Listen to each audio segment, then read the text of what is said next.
Saudara, sekali lagi saya sapa shalom. Puji nama Tuhan, selamat datang, selamat pagi, selamat datang di tempat ini, rumah Tuhan. Kita akan mengucap syukur karena kebaikan Tuhan, karena kasih setia Tuhan masih kita rasakan sampai saat ini. Mari Bapak Ibu Saudara, kita ambil saat teduh sejenak. Kita ucapkan terima kasih karena kasih setia Tuhan. Kita akan tundukkan kepala.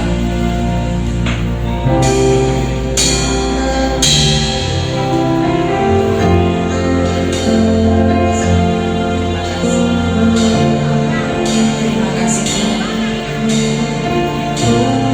Sungguh kami bersyukur Bapa.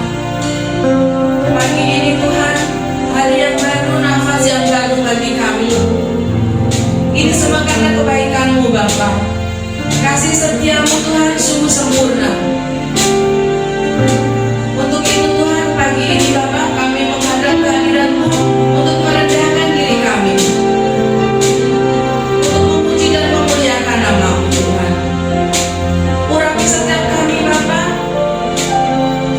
Kami rindu Tuhan, Roh-Mu hadir di sini, sehingga hadirat-Mu kami rasakan di tempat ini. Kuasai tempat ini Bapa, kuduskan setiap kami. Haleluya.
kasih Bapa, kami serahkan ke dalam tangan-Mu. Yang siap memuji Tuhan, sama-sama kita katakan amin. Silakan duduk Bapak Ibu Saudara.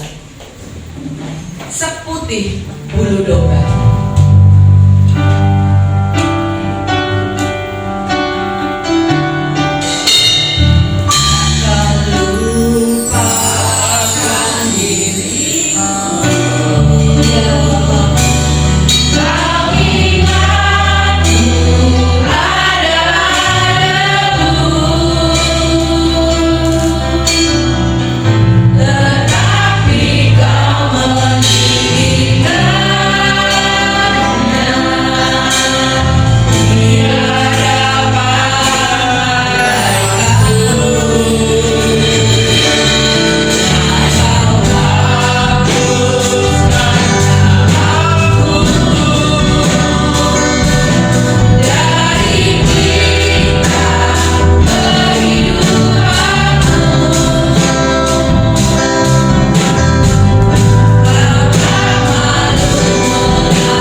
dijadikan putih seperti bulu domba. Kami undang Bapak Ibu Saudara untuk bangkit berdiri. Kita akan bertepuk tangan, kita akan bersuka cita. Sama-sama katakan, datang ku datang ke hadiratmu membawa pujian. Haleluya.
menenangkan hati kita.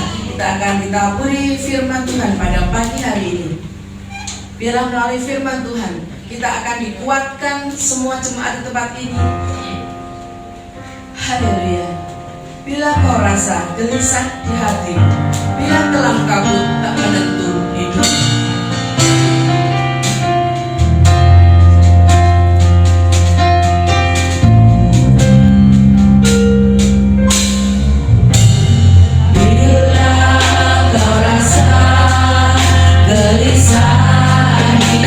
Hidupmu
percaya ya Bapak, bahwa Engkau adalah Allah yang senantiasa memelihara di dalam kehidupan kami.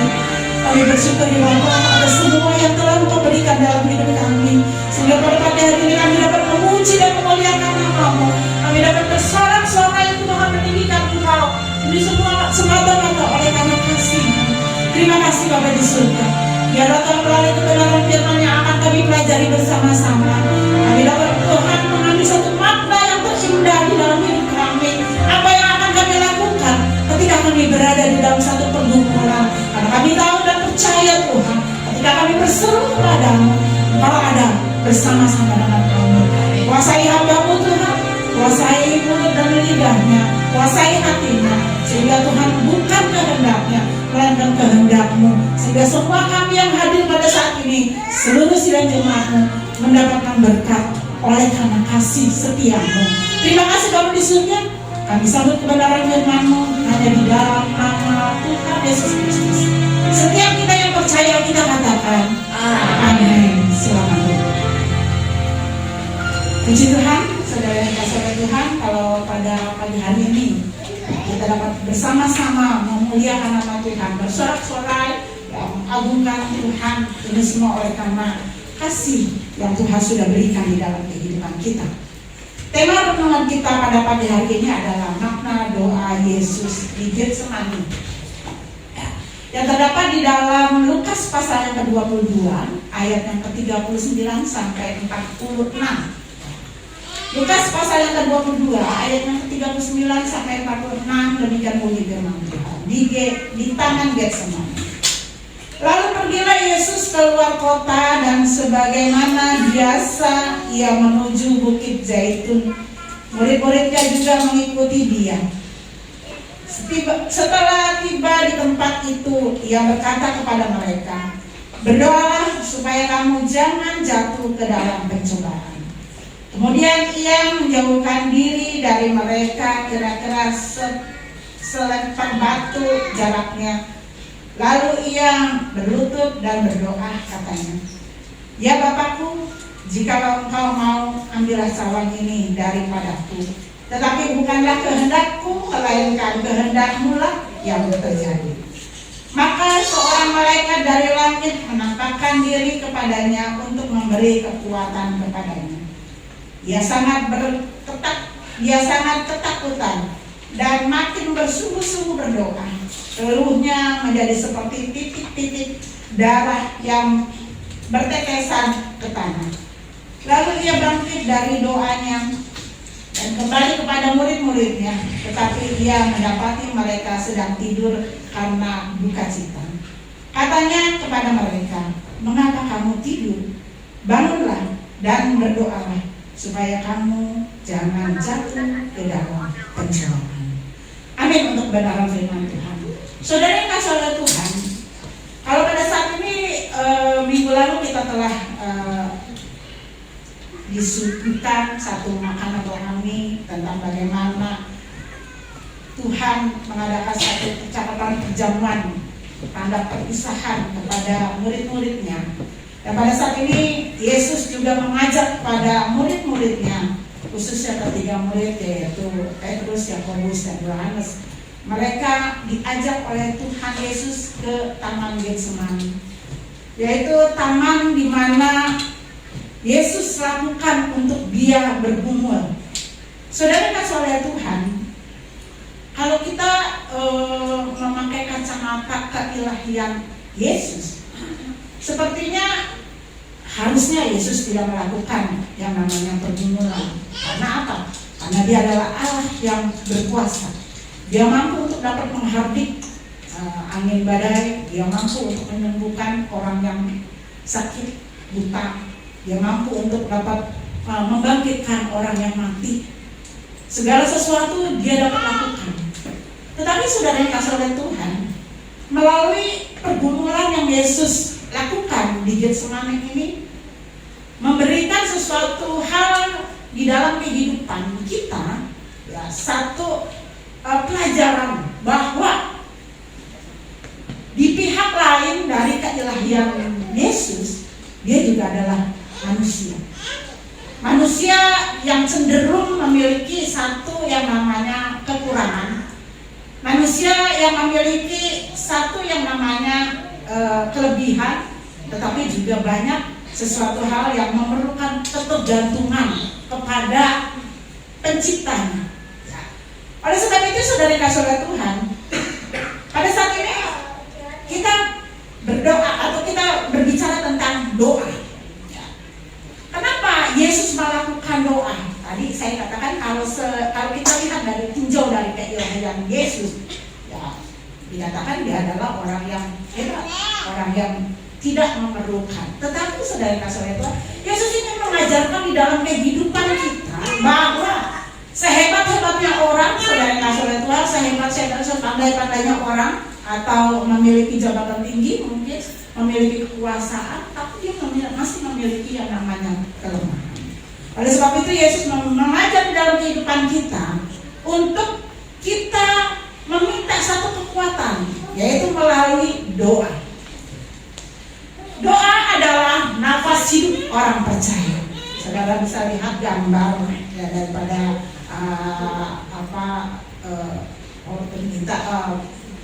PowerPoint kita, ya.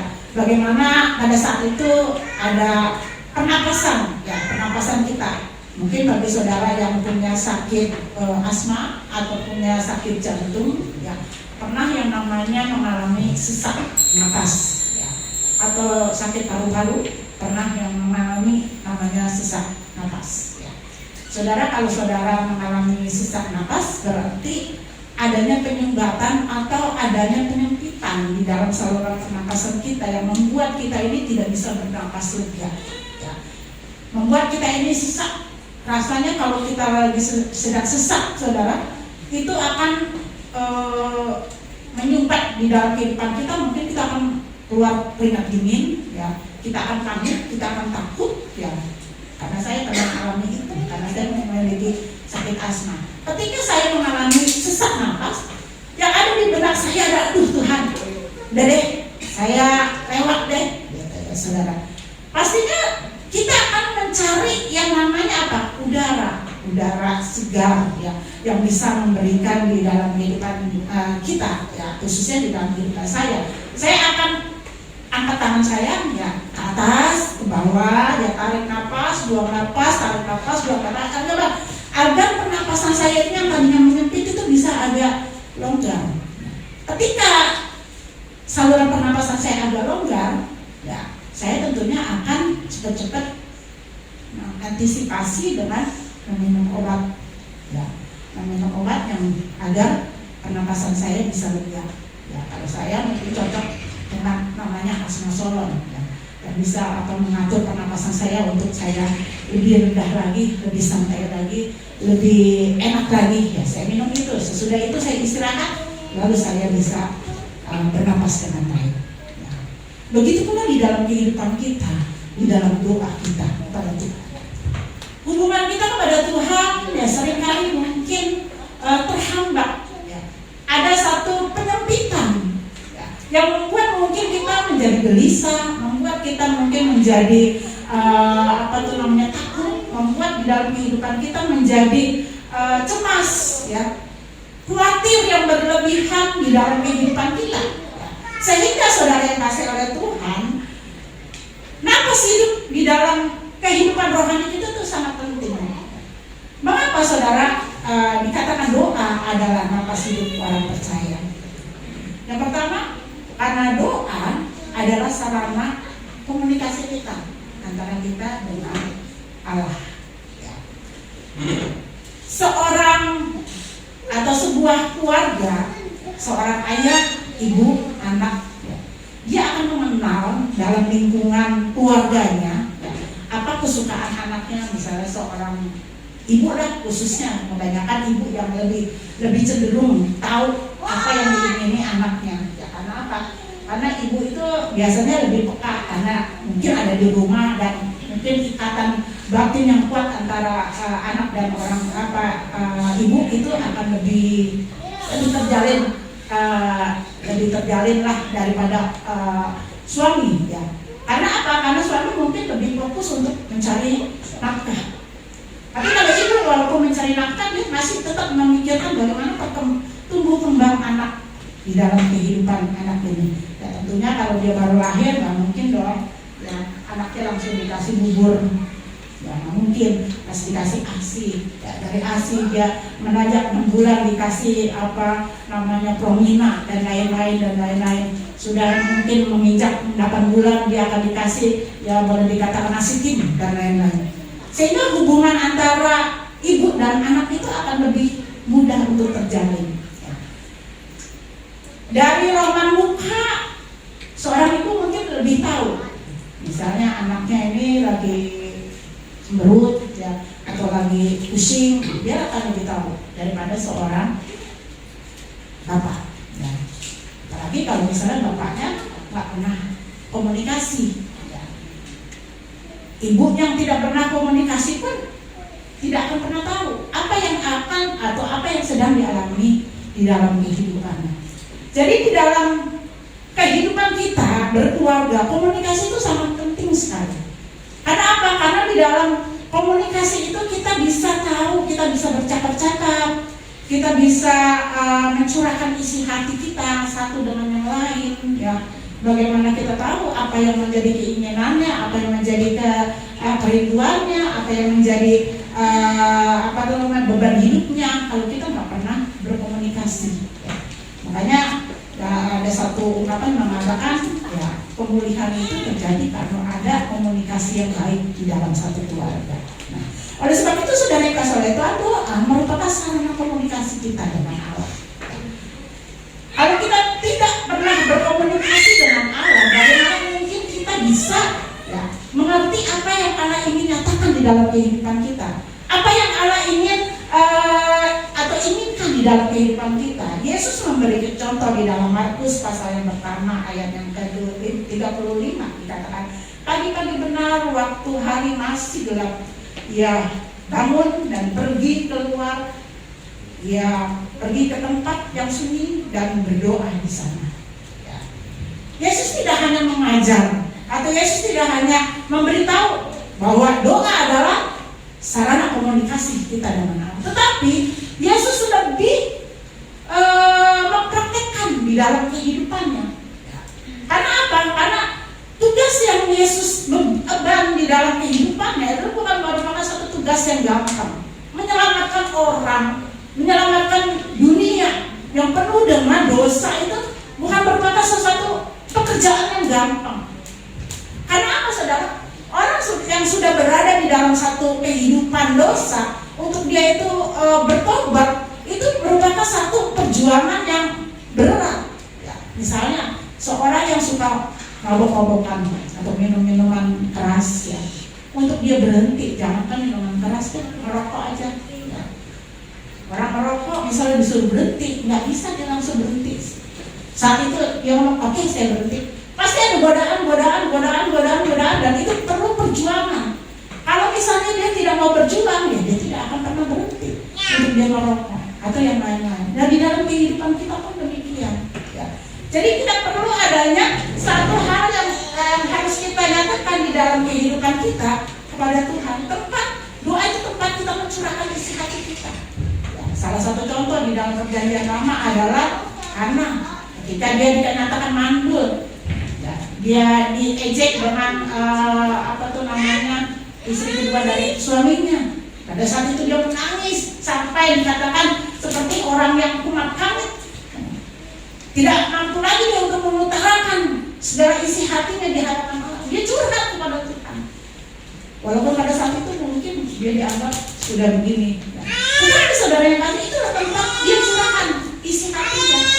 Sarana untuk kita berkomunikasi, untuk kita dapat bercakap-cakap, untuk kita dapat mencurahkan isi hati kita, berkeluh kesah di hadapan Tuhan. Yang kedua, doa merupakan satu penyerahan total kita kepada Tuhan. Penyerahan yang kita lakukan di dalam kehidupan kita adalah merupakan satu hal yang dapat menyatakan bahwa inilah aku Tuhan. Aku tidak akan pernah mampu. Coba kita membaca di dalam Mazmur pasal yang ke-18. Mazmur pasal yang 118 ayat yang ke-5. Demikian bunyi firman Tuhan. Dalam kesesakan, aku telah berseru kepada Tuhan. Tuhan telah menjawab aku dengan memberi kelegaan. Saudara kasih oleh Tuhan, kalau kita sedang berdoa kepada Tuhan karena kita menyerah dengan sepenuhnya kepada Tuhan, dikatakan bahwa kesesakan kita akan hilang karena Tuhan akan menjawab kita dan memberikan yang namanya satu kelegaan. Kalau tadi pujian mengatakan bila kurasa gelisah berseru kepada Tuhan, itu tandanya bagaimana di dalam kehidupan kita harus menyerahkan sepenuhnya secara total di hadapan Tuhan, bahwa inilah Tuhan ketidakmampuan saya, sama seperti Yesus lakukan di Taman Getsemani. Dikatakan di dalam ayat yang 42, ya Bapak, jikalau boleh, ambillah cawan ini dari mana. Kadang-kadang sebagai masyarakat mungkin di dalam kehidupan kita seperti Yesus. Ketika beban berat datang di dalam kehidupan kita tersakit penyakit datang di dalam kehidupan kita mengeluh di hadapan Tuhan. Mungkin kita mengatakan, Tuhan, aku gak mampu untuk menghadapi ini. Persoalan selesai satu, datang lagi, satu datang lagi, terus bertubi-tubi datang. Seakan-akan kita tidak mampu untuk dapat melewati semuanya itu. Tapi ketika kita berseru kepada Tuhan, ketika kita menyerahkan kehidupan kita dengan total di hadapan Tuhan, Tuhan akan memberikan satu kelegaan di dalam kehidupan kita. Doa juga, karena doa kita dapat memuji dan memuliakan nama Tuhan, mengagungkan Tuhan. Ya, bagaimana kebesaran Tuhan nyata di dalam kehidupan kita.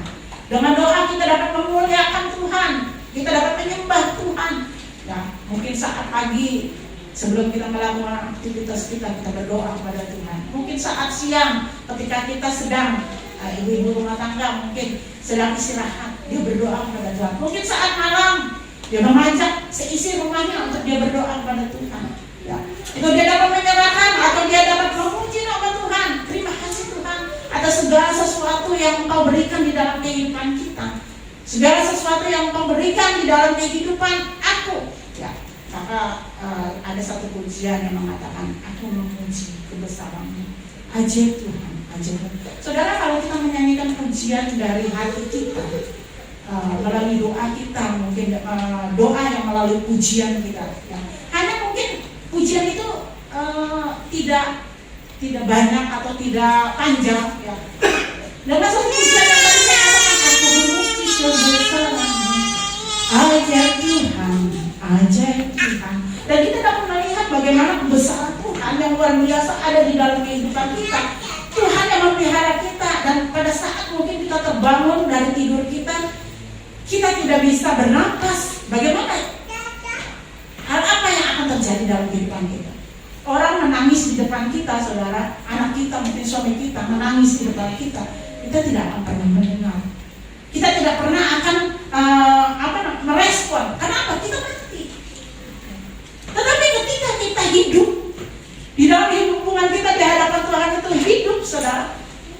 Orang yang ada di sekitar kita mungkin hanya melalui pujian yang pendek saja, orang bisa jadi berkat, atau pujian kita bisa menjadi berkat bagi orang lain. Kenapa? Karena ada sesuatu hal yang terjadi di dalam kehidupan kita saat kita memuliakan nama Tuhan. Kalau kita berdoa, kita sering berdoa di hadapan Tuhan, ya. Jangankan pujian, mungkin saat kita ada orang yang sedang beban berat, kita hanya ada, mungkin kita hanya mengelus pundak saja. Kita hanya dapat berkata, Tuhan sayang kamu, Tuhan memperhatikan kamu. Hanya begitu saja, saudara. Kalau kita memiliki satu hubungan yang intim dengan Tuhan, maka apa yang kita dapat lakukan itu menjadi sesuatu berkat bagi orang lain. Orang yang tadinya sesak, orang yang tadinya nggak bisa curhat, yang tadinya mungkin dia mengalami satu beban yang amat berat, hanya kita, ya bukan berarti tangan kita untuk melus orang, ya saudara yang kasih oleh Tuhan untuk nanti salah, bukan, ya. Tetapi sentuhan kita, sentuhan apa yang dapat kita berikan kepada orang lain, perhatian kita kepada orang lain, itu akan menjadi sesuatu apa? Oh iya ya, ada seseorang yang bisa memperhatikan saya. Semuanya itu saudara dapat kita lakukan karena kita memiliki satu hubungan yang intim dengan Tuhan. Dalam doa kita juga bisa mengaku dosa. Sebagaimana di dalam doa Bapa kami dikatakan, Tuhan ampunilah kami seperti kami mengampuni kesalahan kami. Di dalam doa Bapa kami, Yesus pun mengajarkan di dalam hidup kita. Ya, kalau saudara baca di dalam Matius pasal 6 ayat yang ke-12, bagaimana Yesus mengatakan, ya, pertama Yesus mengajarkan untuk kita memuliakan Allah. Kedua, kita dapat mengucap syukur. Dan ketiga, saudara yang kasih tahu bagaimana hubungan kita dengan sesama kita, ya, dan hubungan kita dengan Allah. Bagaimana Allah, ya, dapat menyatakan di dalam kehidupan kita. Kalau kita mengampuni orang lain, Allah kita juga akan mengampuni kita. Karena saudara, kalau kita misalnya berdoa pada Tuhan, saudara berapa kali saudara berdoa, tapi kalau masih ada akar pahitan dalam diri kita, masih ada, boleh dikatakan dosa, tidak bisa mengampuni mungkin suami kita, mungkin anak kita, mungkin istri kita, ada satu dendam ada di dalam kehidupan kita, saudara, doa kita itu akan terhalang. Doa kita tidak akan sampai kepada Bapa, doa kita tidak sampai kepada Tuhan, karena ada penghalang dosa. Oleh sebab itu di dalam Yakobus dikatakan kita harus mengaku dosa. Sebelum kita melakukan satu hubungan dengan Allah, kita harus mengaku dosa. Kita harus membereskan diri kita ini, ya. Kalau kita nggak bisa membereskan diri kita di hadapan Allah, bagaimana mungkin kita dapat berdamai dengan orang lain? Bagaimana mungkin kita dapat, ya, memiliki satu hubungan yang baik dengan orang lain? Karena kan apa tuh namanya, kalau nggak atas itu apa? Vertikal dan horizontal. Ya. Kita bisa horizontal kalau kita memiliki hubungan vertikal yang baik. Ya. Misalnya, ada seseorang yang menjengkelkan kita. Ya. Perkataannya itu pedas, perkataannya itu menyakitkan. Kita tidak bisa berkata menatap mukanya, misalnya ibu nih ngomongnya pedas sama saya nggak bisa menatap ibu, ya, dengan begini, ya. Kalau saya nggak bisa mengampuni, kalau saya masih sakit hati, tetapi ketika saya bisa mengampuni, ya itu kalau kita memiliki hubungan yang baik dengan Tuhan, kita bisa mengampuni. Ya, mungkin ibu ini lagi sedang mengalami pergumulan sehingga perkataannya itu menyakitkan. Saya mengampuni dia. Kalau saya sudah berdamai dengan diri saya dan saya berdamai dengan Allah, maka saya bisa berdamai dengan ibu. Tapi selagi saya nggak bisa berdamai dengan diri saya dan dengan Allah, saya nggak bisa akan berdamai dengan ibu dulu. Itu salah satu contoh saya. Begitu pula dalam kehidupan kita. Kalau kita, ya, tidak bisa berdamai dengan diri kita dan dengan Allah, maka kita juga tidak akan dapat berdamai dengan sesama kita. Oleh sebab itu doa adalah merupakan satu pengakuan dosa kita di hadapan Allah. Perlu di dalam doa kita ampuni saya Tuhan, walaupun baik yang disengaja maupun tidak disengaja, ya. Karena pada dasarnya kita adalah orang-orang yang suka hilaf. Ya. Secara tidak langsung kadang-kadang perkataan kita mungkin kasar dengan orang, ya, menyakitkan hati orang. Ya, mungkin kita tujuan sih baik, betul tujuannya baik, tapi waktunya nggak tepat. Ada orang yang ditegur keras, tapi waktunya tepat. Orang itu nggak menjadi sakit hati. Tapi ada kalanya saudara teguran kita keras, tapi kurang tepat waktunya. Nah, mungkin dia lagi sedang mengalami satu pergumulan, kita keras, dia makin keras, dan dia merasakan sakit hati. Nah, itu kurang tepat. Ya, yang membuat mungkin sengaja atau tidak sengaja kita menyakitkan orang lain. Yang selanjutnya adalah doa itu menaikkan satu permohonan dan permintaan kita kepada Tuhan. Di samping kita memuji Tuhan, di samping kita mengaku dosa, di samping kita menyerahkan total, kita juga ada di dalam doa kita bisa memohon, ya, atau meminta satu permintaan, seperti yang Yesus katakan di dalam Matius pasal yang ke-7 ayat yang 7 sampai yang ke-8. Mintalah, maka kamu akan mendapat. Ketuklah, pintu akan dibuka. Carilah, maka kamu akan menemukan. Saudara Tuhan, di dalam kehidupan kita perlu memiliki yang namanya doa. Dan oleh sebab itu di dalam doa kita juga dapat mengucap syukur di hadapan Tuhan. Mengucap syukur atas segala kebesaran Tuhan. Kalau di dalam Mazmur 139 6 ayat 1 sampai yang ketiga, bagaimana pemazmur mengucap syukur di hadapan Tuhan dengan kata bahwasanya untuk selama-lamanya aku mengucap syukur kepadamu Tuhan, bahwasanya untuk selama-lamanya kasih karuniamu, kasih setiamu di dalam kehidupan kita. Di dalam 1 Tesalonika 5 ayat yang ke-18 dikatakan mengucap syukurlah dalam segala hal, itulah yang terbaik. Jadi mengucapkan syukur itu penting di dalam hidup kita. Di dalam kita berdoa itu merupakan satu ucapan syukur kita, bagaimana kebesaran Tuhan ada di dalam hidup kita, memenuhi di dalam kehidupan kita. Yang kedua, pentingnya memiliki kehidupan doa. Apa sih pentingnya memiliki kehidupan doa di dalam kehidupan kita? Yang pertama, saudara, kita akan dapat mengenal Tuhan. Ya, kita dapat mengenal Tuhan dengan baik. Ya. Nah, seperti tadi saya katakan, mengenal Tuhan dengan baik. Kita akan membaca di dalam Mazmur 42.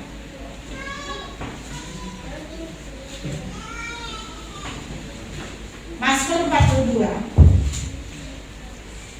Ayat yang pertama, ayat yang ketiga, yang kedua dan ketiga. Demikian bunyi firman Tuhan. Seperti rusa yang merindukan sungai yang berair, demikianlah jiwaku merindukan Engkau ya Allah. Jiwaku haus kepada Allah yang hidup. Bilakah aku boleh datang melihat? Saudara-saudara, di sini satu nyanyian pengajaran dari Bani Korah di dalam kehidupan kita, bahwa pentingnya kita memiliki kehidupan doa, karena di dalam doa kita belajar untuk kita mengenal Allah. Apa yang Allah ingini? Satu, adanya sesuatu hal yang penting. Kalau di dalam pembacaan kita tadi dikatakan bahwa di dalam ayat yang 40 dan 39 dan 40 dikatakan, lalu pergilah Yesus keluar kota, dan sebagaimana biasa ia menuju Bukit Zaitun, murid-muridnya juga mengikuti dia. Kata biasa di sini bukan menunjuk kepada satu hal rutinitas, satu kebiasaan belaka, saudara, tetapi di sini menunjukkan bagaimana Yesus melakukan pergumulannya yang kata biasa. Nah, seperti tadi saya sudah katakan, pagi-pagi benar sebelum dia melakukan segala sesuatu, dia berdoa, pergi ke tempat yang sunyi, dia berdoa. Dan tidak hanya sekali, saudara, tapi setiap saat dia melakukan hubungan dengan Allah dengan baik, hubungan dengan Bapaknya dan Roh Kudus dengan baik, sehingga saudara dia menempatkan. Nah, di sini katakan biasa ini mencakup dengan bagaimana di dalam kehidupannya itu memiliki satu kerinduan, ya, kerinduan yang seperti Mazmur tadi katakan, kerinduan yang nyata di dalam kehidupannya, sebagaimana rusa yang rindu akan sungai yang berair. Di dalam kita memiliki doa untuk kita lebih mengenal kepada Allah, kita perlu yang namanya adanya kerinduan. Kerinduan yang tidak hanya sekedar kerinduan, tidak seperti murid-murid Tuhan Yesus pada saat itu. Dia hanya rindu, hanya mendampingi Yesus. Tetapi saudara yang kasih waktu, apa yang dilakukan oleh murid-muridnya? Mereka tertidur. Karena apa? Biasanya manusia itu kalau sedang mengalami atau temannya mengalami satu pergumulan, ya, dia beranggapan bahwa itu kan pergumulanmu, bukan pergumulanmu. Tetapi kalau murid-muridnya berempati dengan apa yang Yesus alami pada saat itu untuk dia dapat menyelamatkan dunia ini, tentunya murid-murid Yesus itu dia akan sigap, akan juga sama memiliki satu kerinduan. Tetapi saudara-saudara Tuhan, apa yang murid-murid Yesus lakukan adalah kurang adanya empati. Itu kan pergumulan Yesus, bukan pergumulan saya. Itulah manusia yang sering kali di dalam kehidupan kita lebih banyak egois. Kalau seseorang mengalami satu pergumulan, seseorang mengalami sesuatu himpitan, seseorang yang mengalami satu yang namanya sedang mengalami satu permasalahan, kita mungkin ada masa, saudara. Tapi kurang empati. Tapi kalau kita memiliki satu yang namanya sama-sama, memiliki satu kesehatian, kerinduan yang sama, kita tidak hanya mengatakan masa.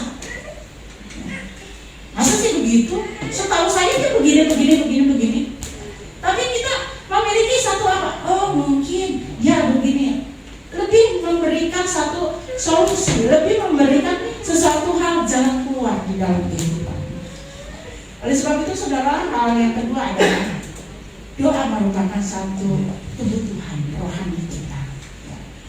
Kebutuhan yang harus kita siapkan di dalam kehidupan kita. Jadi doa bukan hanya merupakan sesuatu kebiasaan, tetapi doa juga merupakan satu kerinduan dalam kehidupan kita dan kebutuhan. Saudara, kalau kita misalnya sehari kita biasa makan nasi ya. Kalau misalnya kita nggak makan nasi, mungkin kita akan lemes.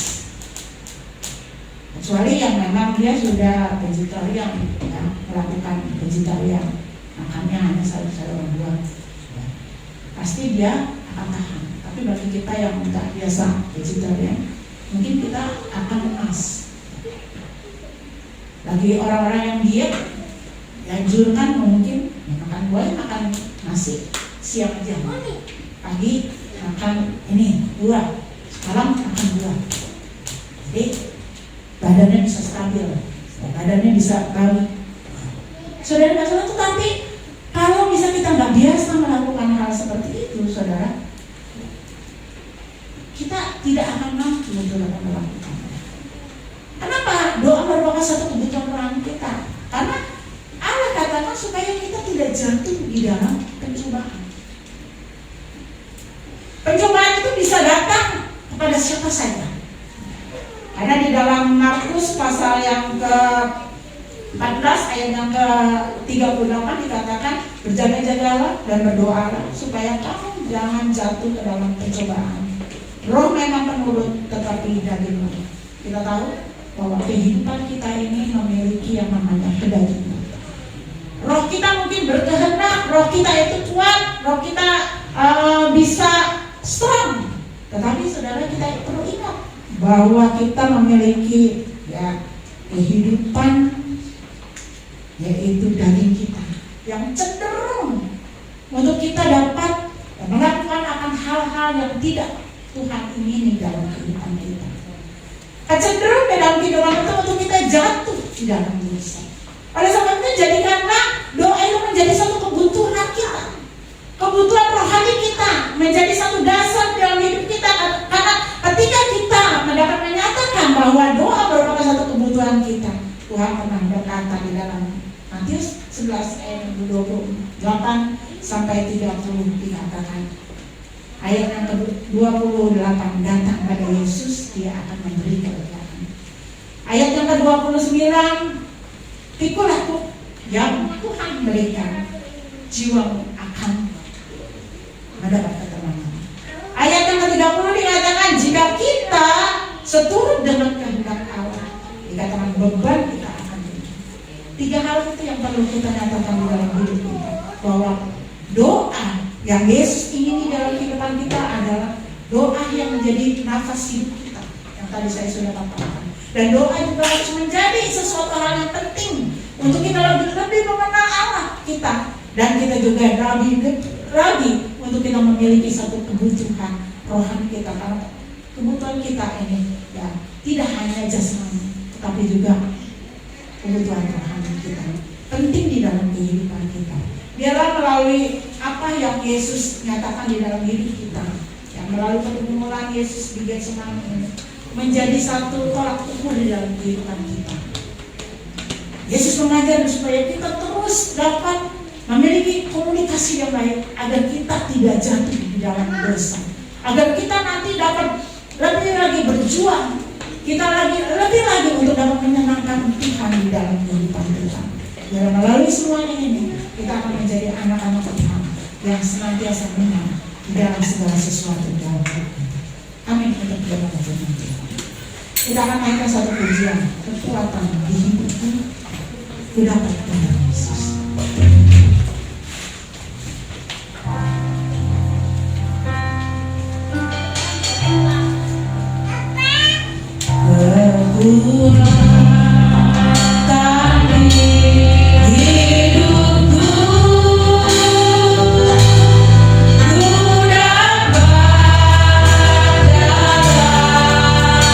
Yesus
ajar kami mencontoh Yesus Kristus sebagai manusia yang penuh dengan pergumulan doa. Kami semakin dekat dengan Tuhan. Oleh doa kami boleh mencurahkan segala sesuatu. Oleh doa kami semakin dewasa karena pengurapan hikmat di bawah dari Allah. Bapa, terima kasih. Kalau Yesus sendiri berjumpa di taman Getsemani, siapakah hamba-Mu, siapakah kami sekalian? Hidup yang penuh dengan pergumulan ini, ajar kami berdoa, sebab Tuhan hanya sejauh doa kami. Semakin kami jauh berdoa dan tidak pernah berdoa, semakin Engkau jauh dari kami dan merasa kami jauh. Sekalipun Engkau selalu dekat, namun kami yang menjauh dari Engkau. Berkati hamba-Mu Ibu Pendeta Vivian yang sudah menyampaikan kebenaran firman saat ini. Sepulang ibadah ini biar kami semakin menjadikan doa kebiasaan kami, menjadi satu karakter dan gaya hidup kami. Dan kami percaya betul Tuhan memberkati Ibu Pendeta Vivian bersama suami dan putra putri. Usaha keluarganya diberkati Tuhan.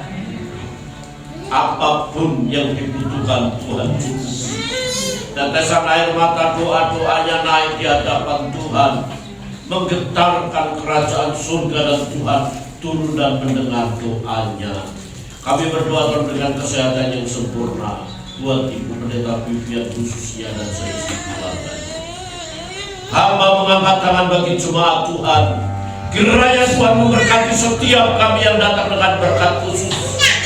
Tuhan mencukupi apapun yang dibutuhkan jemaat Tuhan.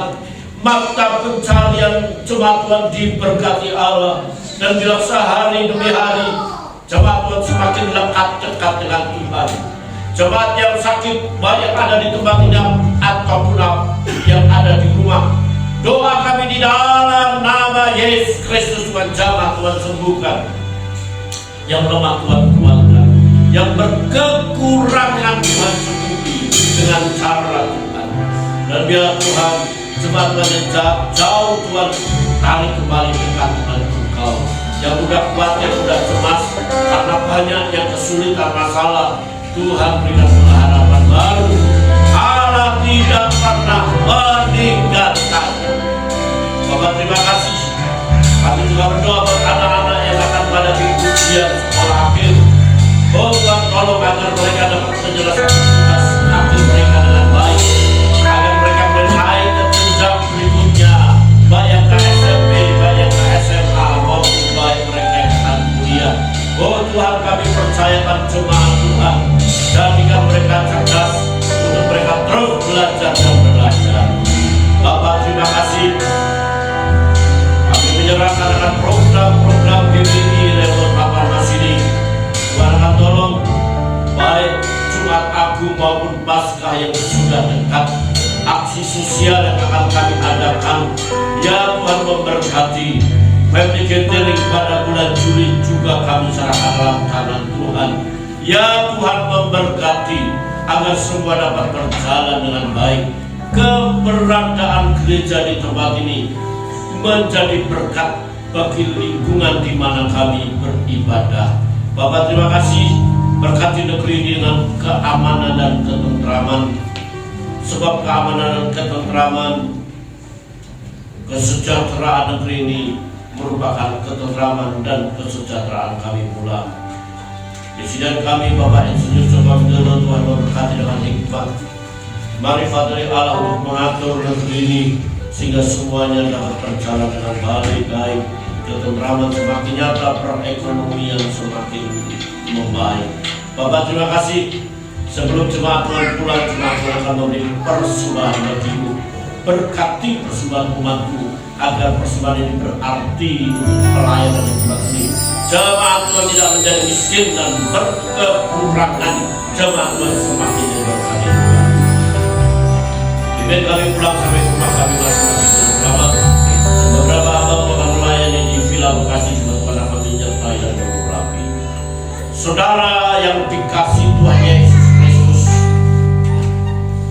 terimalah berkat Tuhan, yaitu damai sejahtera dari Allah Bapa, kasih setia dari Yesus Kristus Tuhan, dan persekutuan Roh Kudus menyertai saudara.